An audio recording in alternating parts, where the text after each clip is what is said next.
প্রিয় বন্ধুরা, কেমন আছেন সবাই? আশা করি সবাই ভালো আছেন। আলহামদুলিল্লাহ, আমিও ভালো আছি। তো এখন মরিচের আচার বানানো হচ্ছে, যা ভাতের সাথে খেতে দারুণ লাগে। তো মরিচের আচার হচ্ছে সরিষার তেল দিয়ে করা হচ্ছে।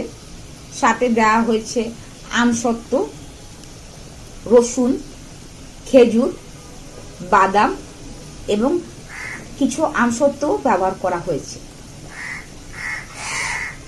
সারা বাড়িতে সুঘ্রাণ ছড়িয়ে পড়েছে। সুঘ্রাণের জন্য কাকও রান্নাঘরের জানালায় এসে ভিড় করেছে।